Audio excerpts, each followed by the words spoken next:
হৃদরোগ এবং ট্রমা এবং অন্যান্য বিশেষায়িত কেন্দ্র স্থাপন করব। চিকিৎসার অভাবে যাতে কেউ কারো প্রাণহানি অহেতুক প্রাণহানি না হয় এমন চিকিৎসা ব্যবস্থা আমরা গড়ে তুলব। আমাদের অর্থনীতি এমন হবে, কল্যাণমুখী অর্থনীতি হবে, যেখানে সকলের কর্মসংস্থান নিশ্চিত হবে। শুধুমাত্র কর্মসংস্থান না, যেখানে একটা চাকরি নিশ্চিত হবে, মর্যাদাপূর্ণ চাকরি নিশ্চিত হবে, এমন কর্মসংস্থান নিশ্চিত হবে। শুধুমাত্র বেতন খেয়ে পড়ে বাঁচার অবস্থা, এমন কর্মসংস্থান আমরা চাই না। এমন কর্মসংস্থান চাই যেখানে নাগরিকের মর্যাদা থাকবে এবং ভালো করে বাঁচার সুযোগ দিবে। আমরা কর কাঠামো ন্যায্যভাবে ঢেলে সাজাবো যাতে করে ধনী গরিবের বৈষম্য দূর হয়।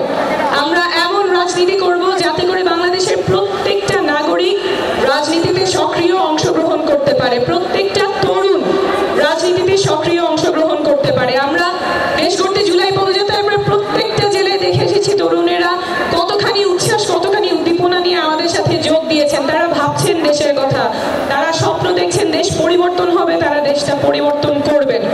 কিন্তু বারবার আমরা শুনছি তরুণদেরকে হেয় করা হচ্ছে, ছোট করা হচ্ছে, তরুণরা দেশ নিয়ে বোঝে না, তারা পরিবর্তন আনতে পারবে না।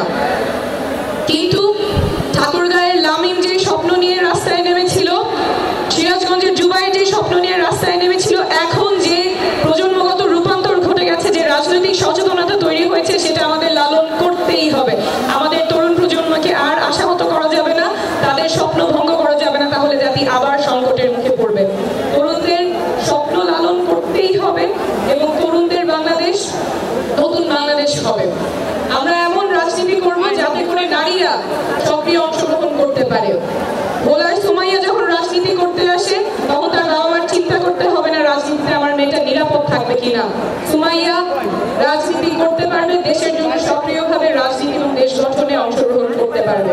আমরা এমন রাজনীতি করব যেখানে আমাদের প্রবাসী ভাইয়েরা যারা দেশ গঠনে ভূমিকা রাখতে চান, যারা নির্বাচনে ভোট দিতে চান, তাদের সেই ব্যবস্থা আমরা নিশ্চিত করব। আমরা এমন রাজনীতি করব যেখানে সকল নাগরিকের অধিকার সংরক্ষিত থাকবে, সমুন্নত থাকবে। কোনো দলের, কোনো পক্ষের, কোনো গোষ্ঠীর, কোনো পরিবারের কাছে দেশের স্বার্থ আটকে থাকবে না।